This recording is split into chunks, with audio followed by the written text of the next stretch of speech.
오늘 마가복음 15장 1절에서 15절은 파라디도미라는 단어가 있습니다. 헬라어에 파라디도미, 넘겨주다, 이 단어가 많이 등장하는데, 이 똑같은 단어가 많이 등장하는 걸 보면 이 저자가 이 본문을 쓰시면서 뭔가 독자들한테 어텐션을 받고 싶은 거죠. 다른 동사를 다양하게 바꾸어서 사용함으로써 자신의 그 문장력을 더 드러내 보일 수도 있을 텐데, 똑같은 단어를 계속 반복해서 쓴다는 것은 우리로 하여금 좀 주목해달라, 이런 뜻이 있다고 생각됩니다. 15장 1절에 보시면 대제사장들이 누구에게? 빌라도에게 넘겨주니 할 때 넘겨주니 그랬습니다. 대제사장들이 누구한테? 빌라도에게. 여러분, 이게 말이 안 되는 거잖아요.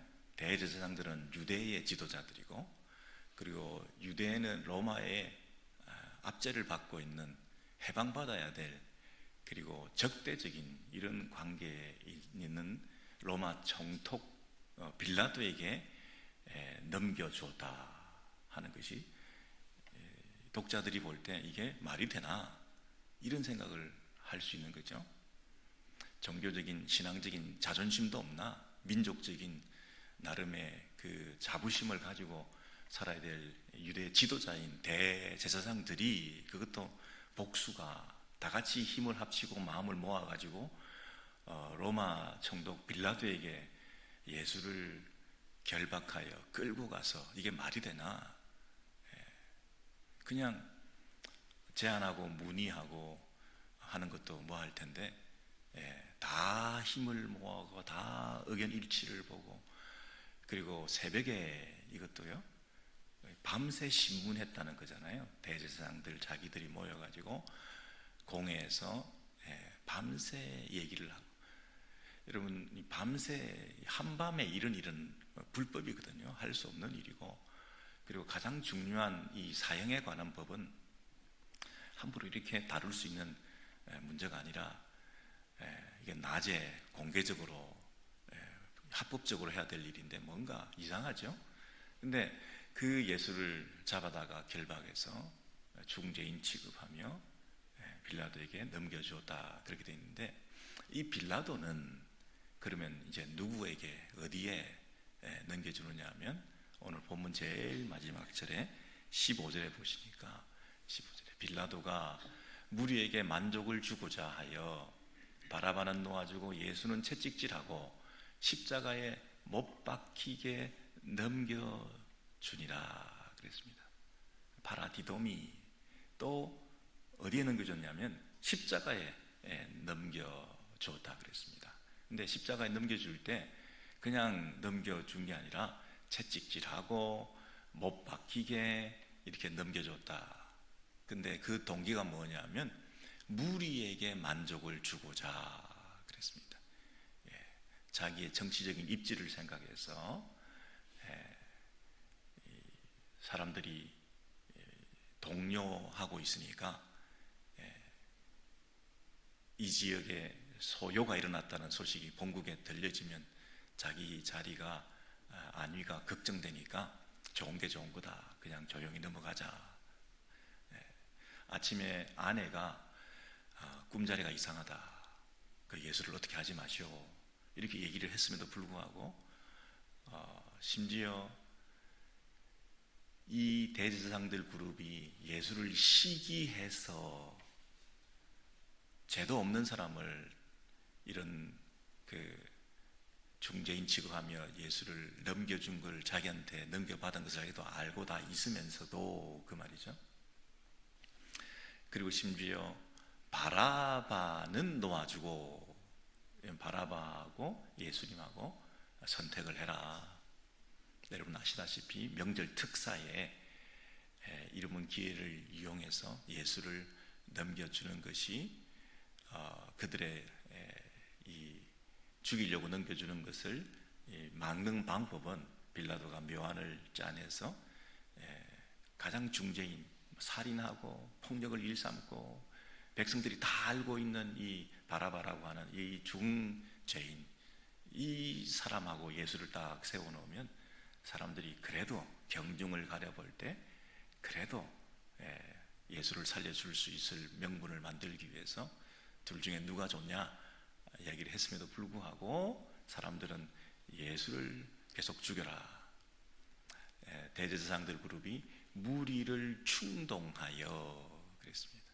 이 군중 심리를 이용해서 자기들의 시기심을 감추고 예수를 죽이는 것으로 지금 결론이 나고 있는데, 빌라도는 무리에게 만족을 주고자 사실은 자기가 만족을 얻고자 그 말이죠. 무리에게 만족을 줌을 통해서 잠잠해짐을 통해서 결국 자기가 정치적인 목적을 달성하는 자기 만족을 얻는 거죠. 여러분, 이렇게 예수님은 넘겨지고 계셨습니다. 어떻게 해요? 대제사장들이 빌라도에게 넘겨주고 또 빌라도는 십자가에 예수를 넘겨주고 있습니다. 그런데 그 과정 속에 결박하고 끌고 가서 중죄인 취급하고 하는 그런 점점 그 넘겨짐의 강도가 더 심해지고 있죠. 그리고 완전 십자가라고 하는 극형, 가장 최악의 죽음, 고통에 처하는 그곳에 채찍질하여 못 박히게 넘겨주었다. 갈수록 어떻게 됩니까? 갈수록 가중되는 고통과 최악의 상황으로 몰아세워지고 있는데, 사실은 이 대제사장들에게는 누가 넘겨줬습니까? 가룟 유다가 넘겨주었죠. 마가는 그걸 꼭 드러내고 싶었는지 여러분 앞에 한번 넘겨보시면 14장으로 넘겨가셔서 10절에 보시면 14장 10절 11절 말씀입니다.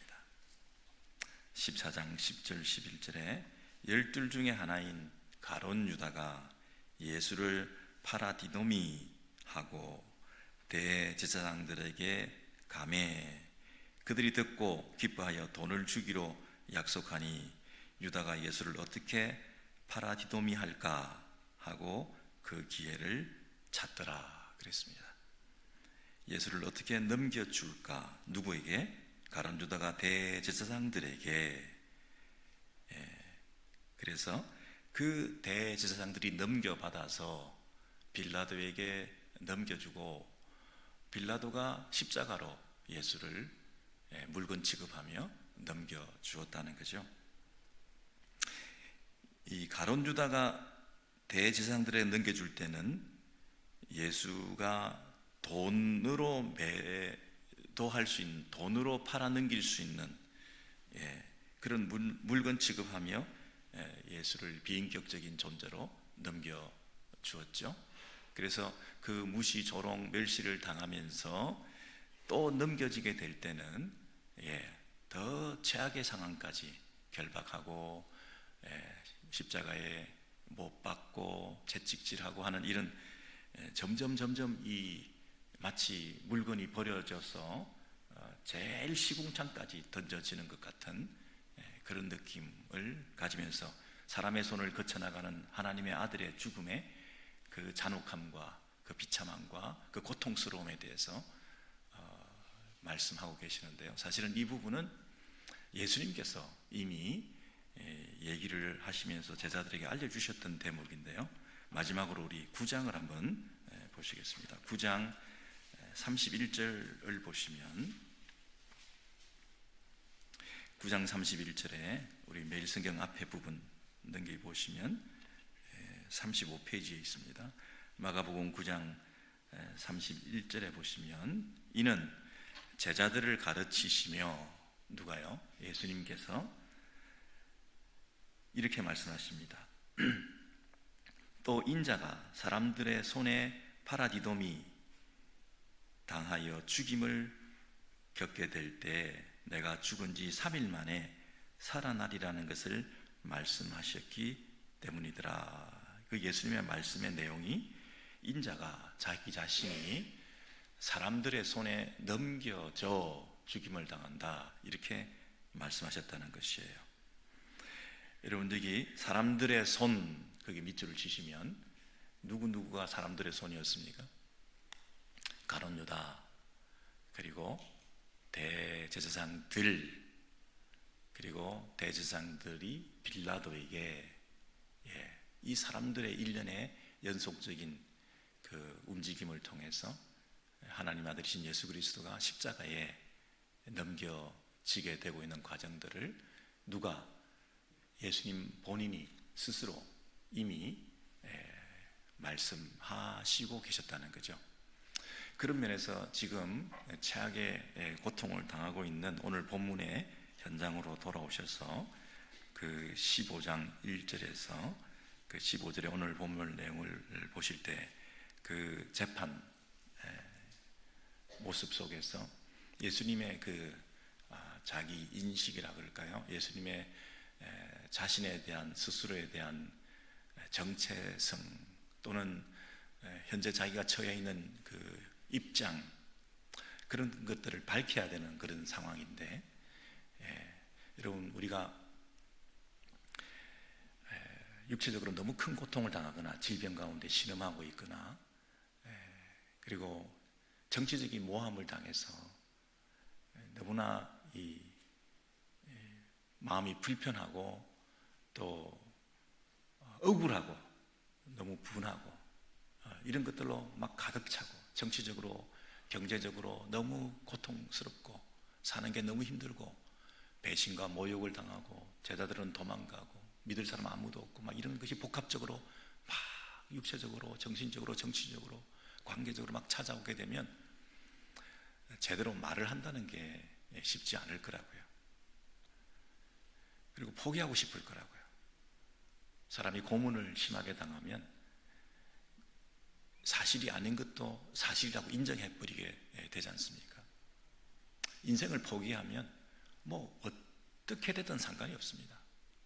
그냥 어차피 인생 포기했는데 그걸 어떻게 뭐 자기가 한 거하고 그걸 벗어날 길이 없는 거죠. 여러분, 사람들의 손에 의해서 모든 것이 조작되고 하나의 각본처럼 흘러가는 이 떠밀림 속에서 너무나 운신의 폭이 없고 내가 할 수 있는 것은 아무것도 없는 그런 상황에서 우리의 그 말이나 행동이라는 것이 자기를 잃어버릴 수가 있습니다. 자기가 가야 되는 방향과 길에 대해서 망각할 수도 있고 포기할 수도 있고 아연실색 모든 것을 마음의 미련을 접어버리게 될 경우가 있습니다. 그런 상황이 되기 쉬운 우리들의 현상을 우리들도 느끼고 있습니다. 여러분, 그렇지 않습니까? 이 세상이 불의가 만연하거든요. 여러분, 정직한 사람이 항상 승리하지 않습니다. 악이 이 세상을 지배하고 다스리고 있고 이 세상의 모든 구조는 이미 이 구조적인 악이라는 게 있습니다.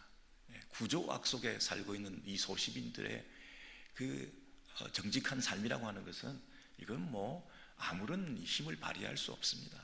오히려 그것은 더 손해보는 지름길이죠. 이런 비즈니스를 하시고 또 자녀 양육을 하시고 여러분이 이 땅에서 신앙생활을 해가는 이 모든 그 현장 속에서 여러분이 솔직히 느끼고 있는 게 있지 않습니까?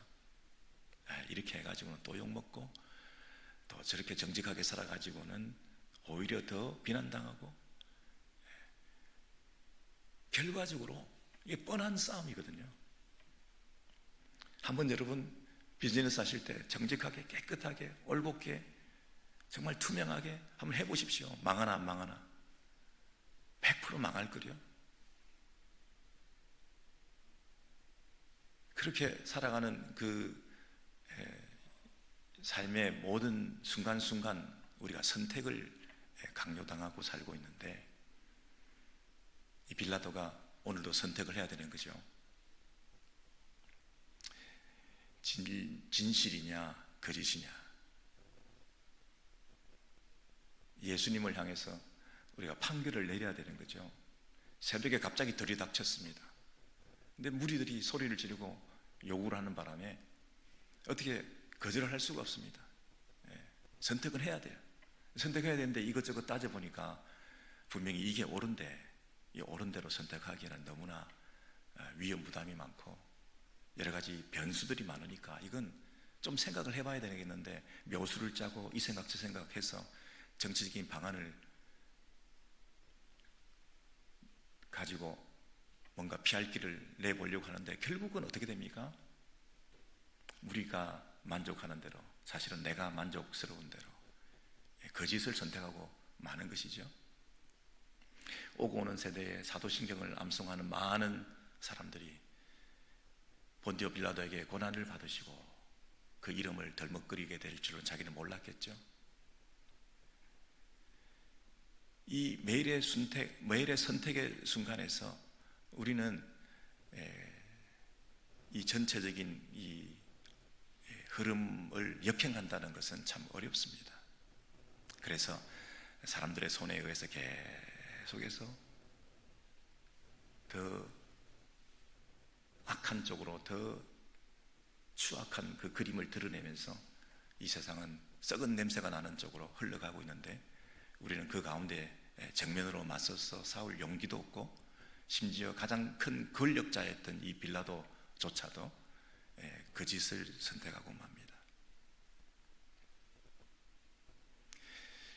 미국이나 한국의 정치 상황을 보며 뭐 선거나 투표나 이런 걸 볼 때 여러분, 정직한 사람들이 좋은 평가를 받습니까?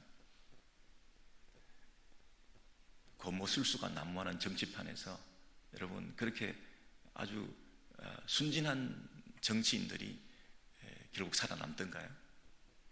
온갖 거짓말, 온갖 흑색선전, 온갖 가짜뉴스, 온갖 엉뚱한 이 명분과 합리화를 통해서 상대방을 억누르고 거짓말을 해서 자기를 방어하는 논리를 개발해서 상대를 더 공격해야 되고, 그리고 무리와 군중들의 힘을 이용해서 그들의 어떤 이 정치적인 현상들을 가지고 정면 돌파를 선언하면서 자기의 그 악을 감추어내면서 상대를 악마화시키는 방법을 통하여 결국에는 내가 살아남겠다, 그 사람이 살아남는 거 아닙니까?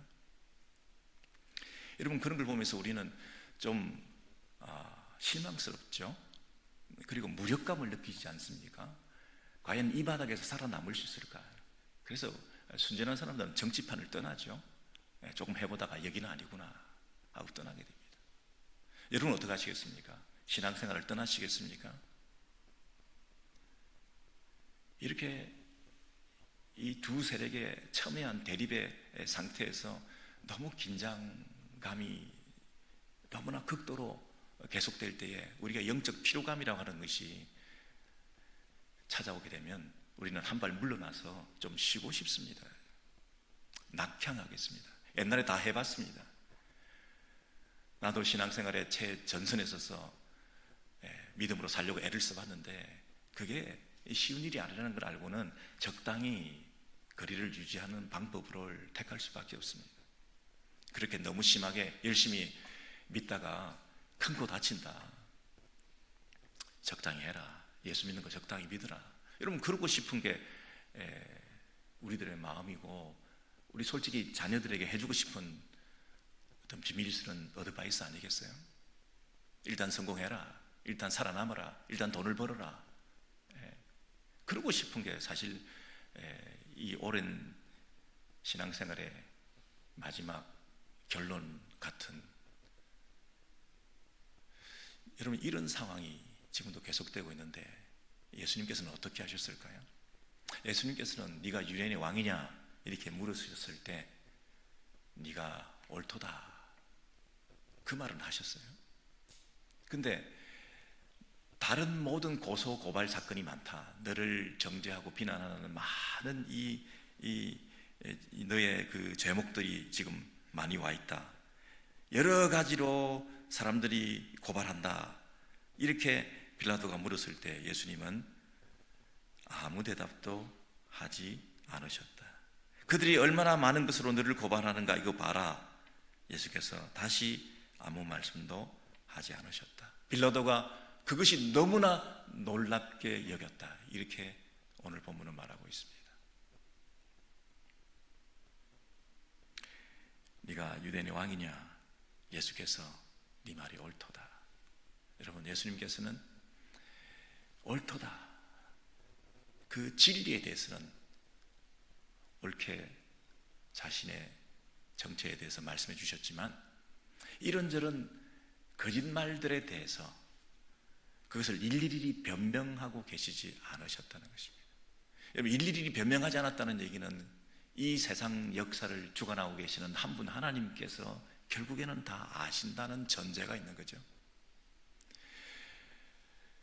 그 철저한 하나님의 주권에 대한 큰 그림에 대한 확신을 가지고 계셨던 그분이 이제 그분 앞에서 참과 진리를 분명히 선택적으로 말씀하고 계시는데 비해서 이 빌라도는 세상 권력을 가진 이 땅의 왕이면서도 그 주권자를 믿지 못했기 때문에 무리에, 충동에, 선동질에, 그리고 정치적인 어떤 음모론에 자기의 마음이 뺏기고 자기의 입지와 야심, 정치적인 야망 이런 것들 때문에 참과 진리 앞에서 흔들리고 있는 모습을 보이고 거짓된 판단을 하게 되었던 거 아니겠습니까? 그래서 결국은 어떻게 되었을까요? 이 두 사람의 이 대립에 대한 그 판결은 어떻게 났을까요?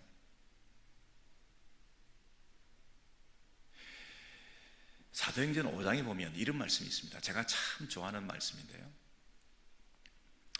너희가 나무에 달아 죽인 예수를 하나님께서 살리셨다. 그리고 하나님의 오른손이 그를 높이셨다.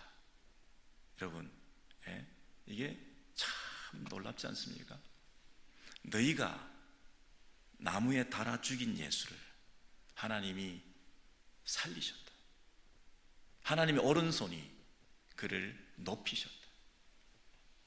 여러분, 사람의 손을 거쳐가면서 그 최악의 시궁창에 빠뜨리고 그 십자가에 달아 죽이시면서 가장 낮은 곳으로, 가장 고통스러운 그곳에 묵묵히 그 길을 걸어가셨던, 오직 하나님의 한 분 주권을 신뢰하며 그가 묵묵히 그 길을 걸어가셨던 그 예수를, 한 분 그분이 하나님의 주권을 행사하셔서 사람들이 죽인 그 예수를 하나님의 손이 그를 살리시고 하나님께서 그를 가장 높은 곳에 하늘에 높이 올리셨다. 하나님의 우편에 앉히셨다. 여러분, 이게 제자들의 선언입니다. 설교의 내용입니다. 제가 질문을 드리겠습니다. 예수님께서 다시 살아나신 것은 자신이 살아나신 것입니까? 예수님은 하나님 아들이시니까 죽었다가 스스로 살아나신 능력을 가지신 분이시니까 하나님 아들이시니까 못 살아나시겠어요? 자기가 일어나신 것입니까? 근데 성경은 이상하게도 그런 말을 하지 않고 하나님이 너희가 달아 죽인 그 예수를 하나님이 일으키시고 살리시고 하나님의 손이 그를 하늘에 높이 올리셨다. 이렇게 말을 하는 거예요. 그렇다면 그분은 완전히 죽었다는 얘기죠. 사람들이 완전히 죽였는데 만약에 자기가 살아났다면 이게 죽은 게 아니잖아요. 당신이 스스로 살아나셨다는 것은 그 죽음도 가짜 죽음일 수 있잖아요. 완벽하게 죽지 않았으면, 그가 인성을 가지신 분으로 완벽하게 죽지 않으셨으면 인성을 가지신 그분이 어떻게 자기를 살릴 수 있습니까? 자기가 살아날 수 없었고 스스로 자기를 살릴 수 없었기 때문에 진짜 죽은 거잖아요. 진짜 죽었기 때문에 그를 살릴 수 있는 방법은 하나님 한 분 그분께서 그를 살려내시는 그 외에 다른 방법이 없으셨거든요. 이분은 진짜 죽으신 거예요. 그리고 살아나신 것도 진짜 죽으신 그 죽음에서 하나님의 능력으로 그를 살리신 거죠. 여러분, 우리가 진짜 죽었을 때, 최악의 시궁창에 빠졌을 때, 인생의 나락에 빠졌을 때, 아니 이 세상이 이렇게 너무나 악해가지고 내가 이렇게 떠밀려 다니면서 넘겨지고 내가 성공과 승리로 가는 것이 아니라 실패와 좌절로 자꾸만 빠져들게 될 때, 우리가 한국에서 미국까지 왔을 때 아메리칸 드림을 꿈꾸고 왔지만 이게 꿈은 산산조각 깨지면서 뭐가 어디로 가는지 모르게 방향을 상실한 채 내가 잘 살고 있는지 모르겠다 착각이 이렇게 자꾸 들어서 정말 더 마음이 힘들어지고 있을 때, 여러 가지 형편들이 더 악화되고 있는 이런 상황 속에서 여러분, 우리가 붙들 수 있는 것은 누군가요? 변명을 하고 다닐까요? 사람들 찾아다닐까요? 살아남기 위해서 자구책을 강구하고 발버둥을 치면서 편법을 써서라도 남을 속여서라도 일단 어떻게 해볼 수 있는 방법을 찾아볼까요? 우리 한 분 하나님을 신뢰하고 최악의 시궁창까지 떨어지는 그 바닥 체험을 통해서 내가 완전히 죽었을 때 하나님이 나를 어떻게 살리시는지 한번 경험해 보고 싶지 않으신가요? 오늘 마가복음 15장 넘어 16장은 여러분 어떻게 끝나는지 한번 확인해 보시고 싶지 않으십니까? 이런 와중에 예수님께서 십자가에 달려 죽으시는데 16장 제일 마지막에 가 보시면 19절 이하에 주 예수께서 말씀을 마치신 후에 하늘로 올려지사 하나님 우편에 앉으시니라. 예수님께서 어떻게 되신다고요? 하늘로 올려지사 하나님 우편에 앉으시니라. 여러분, 넘겨지고 사람들의 손에 의해서 십자가에 넘겨지셨던 그 예수께서 어떻게 해요? 모든 것을 마치시고 이제 올려지신다는 거예요. 넘겨지는 게 아니라 올려지신 거예요. 이 땅에서 모든 사명 감당하시고 하늘로 올려지신다는 거예요. 하나님 우편에 앉으시니라. 하나님 우편에 앉아 계시는 그분께서 지금부터 하시는 일은 뭘까요? 20절에 보시면 제자들이 나가 두루 전파할세 주께서 함께 역사하사 그 따르는 표적으로 말씀을 확실히 증언하시니라. 여러분, 주께서 함께 역사하사, 천상에 앉아서 그냥 이제 지내고 계시는 게 아니라 이 땅에 있는 주의 백성들, 제자들이 하시는 그 일에 함께 역사하사, 이 땅에서 지상에서 일하셨던 그분의 십자가의 죽음과 그리고 부활과 승천을 통해서 지상사역이 끝난 줄 알았더니 그분은 하늘에 앉으셔서 천상에서 하시는 천상사역을 계속해 가시면서 당신의 백성들, 당신의 제자들과 함께 당신의 일을 계속해 가신다는 거죠. 그분의 지상사역과 천상사역은 별개의 것이 아니고 동일한 것이고 동질의 것이고 동시적인 것이라는 거죠. 지금도 그분의 천상사역은 계속되고 계십니다. 하늘에 올라가셔서 쉬고 계시는 게 아니라 우리를 위해서 중보하시고 기도하시며 도우시고 함께 하셔서 피곤하고 지쳐있는 이 땅을 살아가는 사람들을 내버려 두지 않으시고 여전히 악이 횡행하고 구조악 속에서 신음하고 있는 한 소시민들인 저와 여러분들을 향한 응원의 박수를 보내시면서 도우시고 함께 하셔서 당신의 일을 계속해 가고 계시고 우리에게 용기와 새 힘을 날마다 공급해 주시는 그분께서 지금도 우리를 버리지 않고 고아처럼 내버려 두지 않고 우리를 도우시고 함께 하신다는 것이죠. 그래서 우리가 오늘도 이 아침에 일어나서 살 용기를 얻고 자포자기하지 않고 세상은 어쩔 수 없으니 그냥 이 세상에 그냥 자기 몸을 감추고 이 세상 사람들처럼 흉내내면서 이 세상 사람들을 부러워하면서 이 세상 사람이 추구하는 그것을 따라가면서 그렇게 살 수밖에 없어 라고 하고 타협하지 않고 천상에 계시는 그분의 함께하심을 믿고 세상과 구별된 그런 삶을 내가 살기로 결단하는 거죠. 한 분 하나님, 그분을 신뢰하십시다. 그분이 이루신 십자가의 사역을 통해서 이제는 우리는 달라진 국적 속에 천상에 속한 하늘 시민인 것을 믿고 하늘 시민의 법도와 윤리와 가치관을 따라 살아가는 그 삶을 오늘 하루도 계속되고 있다는 것을 여러분 확신하십시다. 그래서 두려워하지 마시고 떠밀려갈지라도 사람들의 손에 의해서 내가 모함을 당하고 억울함을 당하고 불이익을 당하고 손해를 당하면서라도 우리 한 분 하나님의 임재와 나를 향하여 가지신 기대를 저버리지 마시고 오늘도 믿음으로 살아가시는 저와 여러분 되시기를 바랍니다.